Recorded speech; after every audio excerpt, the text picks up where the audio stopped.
नमस्कार दोस्तों। अब राहुल गांधी मोची भी बन गए और नरेंद्र मोदी अब भी झूठ है। राहुल गांधी सच के साथ लड़ते नजर आते हैं, लेकिन नरेंद्र मोदी की पूरी राजनीति झूठ और नफरत पर टिकी है। आज वही देखने को फिर मिल रहा है। आज संसद भवन में झूठ बोला जा रहा था, तमाम मंत्री झूठ बोल रहे थे, तो उनका संरक्षण कर रहे थे स्पीकर, और स्पीकर भी झूठ में कहीं ना कहीं एक मिलावट करते नजर आते हैं। इसी बीच प्रधानमंत्री आज कारगिल दिवस पर बोल रहे थे, शहीदों पे बात हो रही थी, तब वो कहते हैं कि कांग्रेस झूठ बोल रही है अग्निपथ पर, और अग्निवीर असल में सेना को युवा बनाने का प्रयास या सेना को भाड़े पर रखने का प्रयास है, ठेके पर रखने का प्रयास। तो सच से यूं भागते। बहरहाल जब वो झूठ बोलते हैं तो चंद मिनटों में ही वो बेनकाब भी अब हो जाता है।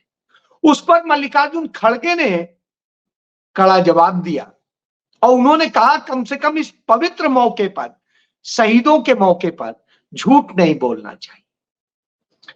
जो सेनाध्यक्ष थे नरवाणे, उन्होंने अपनी किताब में लिखा है कि सेना इसे अडॉप्ट नहीं करना चाहती थी, और जब बहुत दबाव डाला गया तब यह हुआ कि 75% लोगों को एकोमोडेट किया जाएगा सेना में, 25% को रिलीव किया जाएगा। लेकिन हुआ इसका बिल्कुल उलट कि 25% को रखेंगे, 75% निकाल देंगे।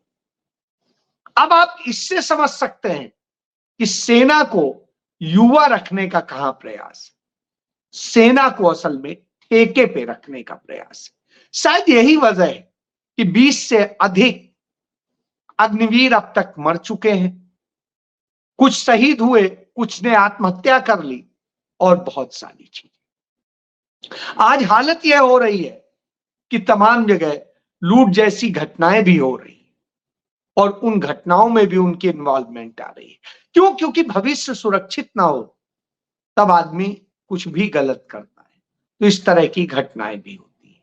बहरहाल जब यह हो रहा हो, हर जगह झूठ बोला जा रहा हो, तब एक नेता ऐसा है जो सच बोलता है और सच के साथ खड़ा होता है। 2018 में उस शख्स ने बेंगलुरु में एक भाषण दिया था, और उस चुनावी भाषण के दौरान उस भाषण को उठा करके नफरत के लिए इस्तेमाल किया गया, और उसको लेकर के सुल्तानपुर की एक अदालत में, और वो भाषण अमित शाह को लेकर के था कि अमित शाह पर जो गुजरात में एक मुकदमा था, उस मुकदमे को लेकर के था, जो मुकदमा एक फर्जी इनकाउंटर को लेकर था। उसी पर राहुल गांधी ने बोला था, और विजय मिश्रा नाम के एक भारतीय जनता पार्टी के नेता को सुल्तानपुर में उससे धक्का लगा, मानहानि हो गई। जबकि मानहानि के केस में साफ साफ है, जिसकी मानहानि होती है वही क्लेम करेगा। लेकिन साहब उसकी मानहानि कैसे हो गई? बहरहाल उसने सुल्तानपुर की अदालत में केस फाइल कर दिया, और आप जैसे जानते हैं कि अमृतकाल चल रहा है, तो अमृतकाल में क्या होता है, क्षेत्राधिकार से इतर और जो भी कुछ जो सरकार को पसंद आता है वैसे मुकदमे की सुनवाई भी शुरू हो जाती है, सजा भी हो जाती है, और सब कुछ हो जाता है। हमने सूरत की कोर्ट में देखा है, राहुल गांधी को सजा भी सुनाई गई, सब कुछ हुआ, बावजूद इसके सबक नहीं लिया अदालत ने और किसी अन्य ने। और अब जब 2019 का चुनाव था, उसके पहले उस केस को बिल्कुल तेजी से आगे बढ़ाया गया। राहुल गांधी भारत जोड़ो न्याय यात्रा पर निकले हुए थे, तब उस पर तलब कर लिया गया, तब गए राहुल गांधी और फिर उसके बाद जमानत कराई। अब उसके बाद में उसमें बयान देने, तो राहुल गांधी ने अपना बयान दर्ज कराया और बताया पूरा सच क्या था। और वो बताकर वहां से निकले थे कि रास्ते में उन्होंने एक मोची को देखा जो जूता सिल रहा था। राहुल गांधी ने अपनी गाड़ी वहीं रोकी, उसके पास पहुंचे और उसके साथ दुकान में बैठकर जाना कि उसको इस तरह से काम करके कितनी आमदनी होती है, क्या होता है, कैसे होता है, वो कैसे काम करता है, क्या समस्याएं आती हैं, लोग उसे कैसे देखते हैं, समझते हैं।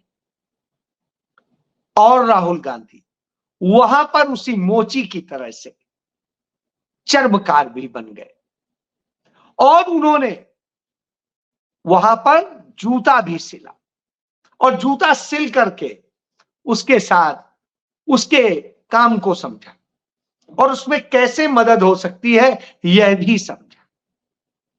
यही तो जननेता को करना होता है। इसके पहले हमने देखा था वो फर्नीचर बनाने वालों के कारीगरों के पास गए थे और फर्नीचर मार्केट में जाकर के उन्होंने समझा था कि कैसे फर्नीचर बनाते हैं और सारी चीज करते हैं, उसमें क्या दिक्कतें आती हैं, क्या समस्याएं आ रही हैं, चीन किस तरीके से इस देश के अंदर अपने प्रोडक्ट ला करके उनके कारोबार को संकट में डाल रहा है। राहुल गांधी गए थे मकान बनाने वाले जो राजमिस्त्री होते हैं उन लोगों के पास और उन मजदूरों के साथ, मिस्त्रियों के साथ मिलकर के भी उन्होंने काम किया था उस वक्त जब उनके घर में देश का सबसे रईस, एशिया का सबसे रईस व्यक्ति निमंत्रण कार्ड लेके आया था। लेकिन राहुल गांधी उससे मिलने की बजाय उन मजदूरों के पास जाते हैं, वो जाते हैं, लोको पायलट से मिलते हैं और ट्रेन में जो लगातार हादसे हो रहे हैं, दूसरी घटनाएं हो रही हैं, उनको समझते हैं और उनके दर्द को जानते हैं। वो हाथरस भी जाते हैं, उन लोगों से मिलते हैं हाथरस अलीगढ़ में जो लोग शिकार हुए थे, जिनके परिवार शिकार हुए थे उस हादसे में, जो एक सत्संग के नाम पर चल रहा था। और फिर राहुल गांधी उसके पहले वो मोटरसाइकिल मैकेनिकों के पास भी गए थे और उनकी भी समस्याओं को समझा था और जाना था कैसे काम होता है और कैसे क्या चीजें। वो किसानों के पास भी गए, खेत में जब जिस समय बोया जाता है, बुआई के भी वक्त गए और कटाई के वक्त भी गए। दोनों वक्त में उन्होंने समझा।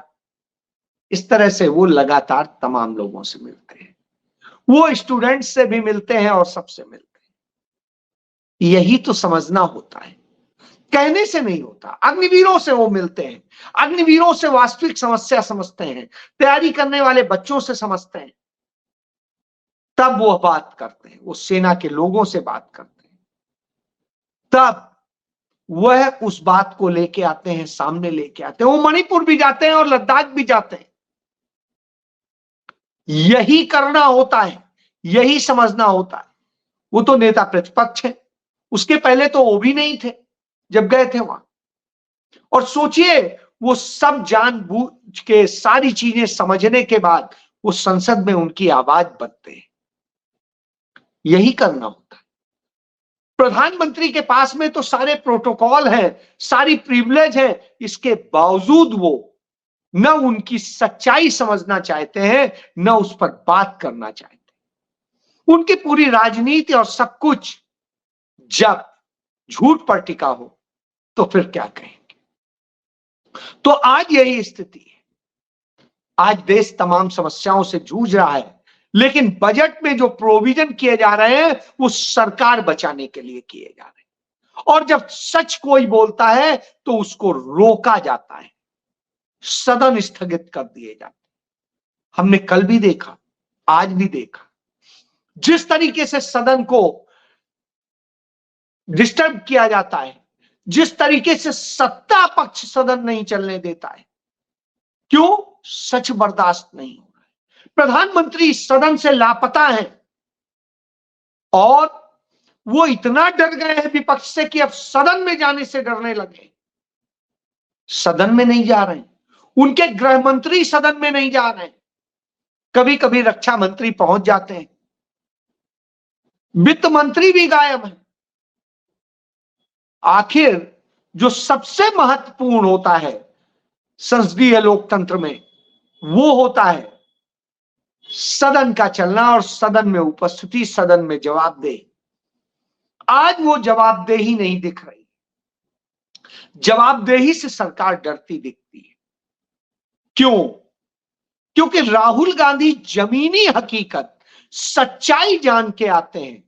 वो अग्निवीर के परिवार से मिलकर उसकी सच बोलते हैं, और जब वो सच बोलते हैं कि अजय सिंह के परिवार को कुछ नहीं मिला, तो रक्षा मंत्री झूठ बोलते हैं, और जब झूठ बोलते हैं तो उसका परिवार सबूत दिखा देता है कि बताइए हमें क्या मिला है। 6 महीने हो गए शहीद हुए हमारे बच्चे को, वो तो बीमा का पैसा मिला है जिसके लिए उसने योगदान किया था। सरकार ने क्या दिया? सही कहा, अग्निवीरों के लिए राहुल गांधी ने कहा उन्हें ना मेडिकल सुविधा मिलती ना कुछ मिलती है। सच्चाई है ये, फिर झूठ क्यों बोल रहे हैं? सच को स्वीकारिए। तो सच से डर लगता है। ये नफरत और सच का के बीच की लड़ाई है, एक नफरत के बीच चलती।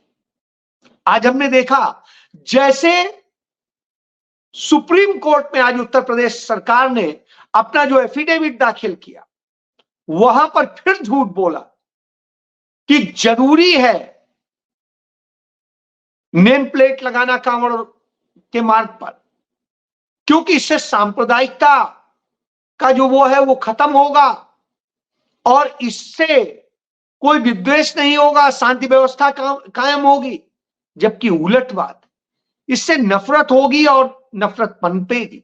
और ये हम देख रहे हैं कि कांवड़ लेकर के जो आने वाले लोग हैं, तमाम जगह नफरत में हमले कर रहे हैं, तमाम जगह तमाम घटनाएं हो रही, पुलिस के सामने हो रही, और पुलिस उन्हें न गिरफ्तार करती है न कार्रवाई करती। सरकार जब यह झूठ बोलती है, बहलफ बोलती है, तो निश्चित रूप से तकलीफ होती है। बहरहाल सुप्रीम कोर्ट ने उस पर कहा कि इस पर हमारा स्टैंड नहीं बदल रहा है, हमारी समझ से नेम प्लेट की आवश्यकता नहीं है। और उसने कहा, बिल्कुल सही कहा, वैसे ही जैसे आसिक अली ने बगैर कुछ सोचे समझे, पूछे, जाति धर्म कुछ भी पूछे, जान बचाई थी। 5-5 डूबते हुए लोगों को एक टाइम में बचाया था हरिद्वार में, वो सारे कांवड़िए थे। अब आप बताइए, आप तो हिंदू मुस्लिम के नाम पे नफरत फैला रहे हैं, वो बचा रहे हैं। आज कारगिल दिवस है, निश्चित रूप से हमें याद करना चाहिए कि कारगिल में कैप्टन जो थे हनीफ मुस्लिम थे, शहीद हुए थे, गोली खाई थी, लेकिन पीछे नहीं हटे थे, देश के लिए शहीद हुए थे। वहां के मुस्लिम गांव वाले लोग, उन्होंने सेना के आंख कान का काम किया था, पाकिस्तानी सेना से सीधे पंगा लिया था। उन्हें तो वहीं रहना था, रोज गोलियां चलती हैं, रोज झेलते हैं वो, और उनको आप बदनाम करते हैं। वो देश के लिए मर रहे हैं।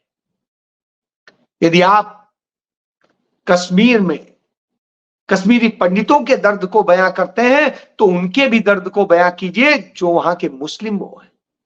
कश्मीरी पंडित तो चंद सारे लोगों के साथ अत्याचार हुआ था, वहां पे 35,000 कश्मीरी मर चुके हैं, तब से शिकार हो चुके हैं पाकिस्तान और फिरका परस्तों का, कट्टरपंथियों का। यानी यह दर्द सिर्फ इसका नहीं है, इसको आप इस तरह नहीं बांटिए, हिंदू मुस्लिम मत कीजिए, नफरत मत फैलाइए। आप प्रेम की भाषा सिखाइए, जिस प्रेम की भाषा राहुल गांधी सिखाते हैं। राहुल गांधी की मोहब्बत की दुकान इसी पर आधारित है कि यदि लोग मोहब्बत से रहेंगे, एक दूसरे के काम को समझेंगे, एक दूसरे के दर्द को समझेंगे और एक दूसरे को समझेंगे और सम्मान करेंगे, प्यार करेंगे, तो शायद बहुत सारी समस्याओं का समाधान निकल जाएगा। इसीलिए राहुल गांधी हर वर्ग, हर जात, हर किसी को समझते हैं, और जब वो समझ करके उनके लिए करने का काम करते हैं तो राहुल गांधी के प्रति नफरत फैलाई जाती है। राहुल गांधी ने संसद में क्या कहा था? हिंदू धर्म के बारे में इतनी बड़ी बात कही थी, जो बात एक समय में स्वामी विवेकानंद ने शिकागो में कही थी। वही बात कही थी कि हिंदू धर्म ही एक ऐसा है जो नफरत नहीं सिखाता है, जो सांप्रदायिक सद्भाव की बात करता है, सौहार्द की बात करता है, जो बात करता है सत्य, अहिंसा की, प्रेम की। और यही बात सिख धर्म भी सिखाता है, मुस्लिम धर्म भी सिखाता है, ईसाई धर्म भी सिखाता है, बौद्ध धर्म भी सिखाता है, जैन धर्म भी सिखाता है। और उन्होंने अभय मुद्रा दिखाते हुए भगवान शिव के उन्होंने कहा था, यही तो हर जगह है, डरो मत, डराओ मत। तो आज डरा करके आप सत्ता रखना चाहते हैं, किसानों को डराना चाहते हैं, नागरिकों को डराना चाहते हैं, इस देश के हर उस व्यक्ति को डराना चाहते हैं जो सच बोलता है, जो समाज को, देश को जोड़ने की बात करता है। इसलिए आपको तकलीफ होगी। इसीलिए राहुल गांधी आज जन नेता बन गए, और जब वो जन नेता बन गए हैं तो आज विपक्ष संसद में आपको घेरे हुए हैं। और जिस तरीके से विपक्ष घेरे हुए हैं, और विपक्ष का एक सिर्फ कांग्रेस के ही नेता नहीं, सभी दलों के नेता, जितने इंडिया अलायंस के नेता हैं, वो सभी आपको जिस तरह से घेर के बैठे हुए हैं, आपको इतना डर लग रहा है कि आप संसद में जाने से डर रहे हैं। उससे ज्यादा सुरक्षित जगह तो कोई है नहीं हिंदुस्तान के अंदर। उसमें जाने से आपको अब डर लगने लगा है, प्रधानमंत्री को, गृह मंत्री को, तो तमाम सारे जवाब के लोगों को वहां जाने से डर लगने लगे। इसका मतलब सच्चाई वही है, इसलिए आप घबराते हैं। तो आपकी घबराहट स्पष्ट दिखाई देती है कि आप इसीलिए पिछली बार भी जब सत्र चल रहा था तभी कोर्ट ने तलब किया था, और इस बार भी सत्र चल रहा है तभी कोर्ट ने बुलाया है। क्यों? क्योंकि राहुल गांधी के सदन में होने से, संसद भवन में होने से आपको डर लगता है, क्योंकि राहुल गांधी से मिलने तो किसान अब संसद आने लगे। जिनको आप दिल्ली में नहीं घुसने देते थे, वो अब संसद भवन में आ जाते हैं, और तमाम सारे लोग आ जाते हैं मिलने। और जब उनसे मिलने आ जाते हो तो आपको डर लग रहा है। यही वजह है कि अब राहुल गांधी सिर्फ नेता प्रतिपक्ष नहीं, जन नेता भी हैं, और आवाज बन चुके हैं। उस आवाज से आपको डर लगता है। जय